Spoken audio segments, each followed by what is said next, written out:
Concept 3 is dividing polynomials. We're going to learn two different methods of dividing polynomials. There's one called long division and there's one called synthetic division. Long division should look familiar. We did long division when we were in elementary school, where you have, if you had something like 277 divided by 12, you would write it like this, 277 underneath the little bar. That's called your dividend. Okay, your divisor is 12, that goes outside. And then your quotient is the result of that. That goes on top.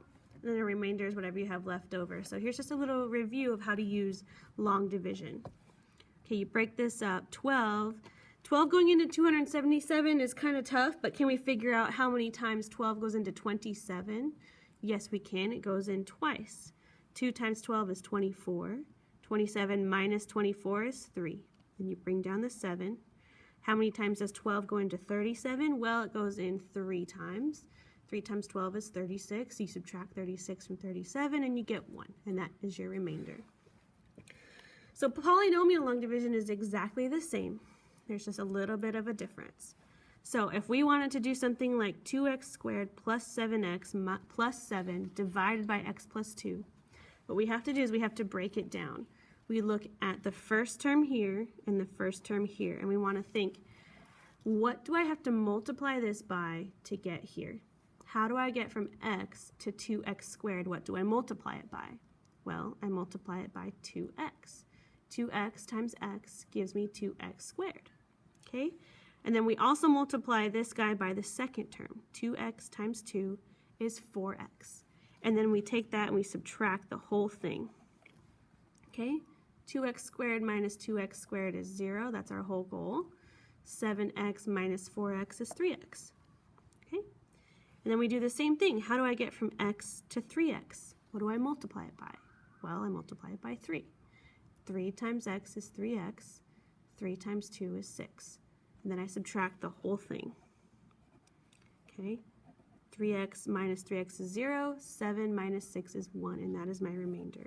And how you would write that is you would write 2x plus 3 plus 1 over your divisor. Your divisor is x plus 2. And that would be your result for this. Okay? Let's do number 1 together. So, using long division, I put my dividend underneath and my divisor outside. So x minus 2 goes outside. Inside I want to write my dividend in standard form. So to write it in standard form, it'd be 3x cubed plus 4x squared. There is no x term, so I'm going to put plus 0x plus 10.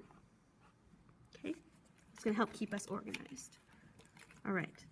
How can I get from x to 3x cubed? What do I multiply it by?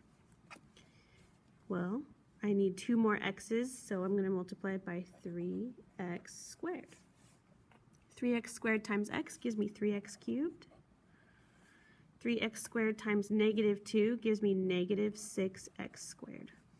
And then I take that whole thing and I subtract it. So I change this to a minus and this to a plus. 3x cubed minus 3x cubed is 0. 4x squared plus 6x squared is 10x squared. And then I bring everything else down. Okay? All right. How do I get from x to 10x squared? Well, I multiply by 10x. 10x times x is 10x squared. Negative 2 times 10x is minus 20x. Okay, and then I subtract the whole thing. 10x squared minus 10x squared is 0. 0x plus 20x gives me 20x plus 10. Okay. How do I get from x to 20x? Well, I multiply by 20. 20 times x is 20x. 20 times negative 2 is negative 40. And I subtract the whole thing. And I get 50 as my remainder. So the way I would write my answer is I would write this whole thing. 3x squared plus 10x plus 20 plus 50 over my divisor, which is x minus 2. And that is my whole answer.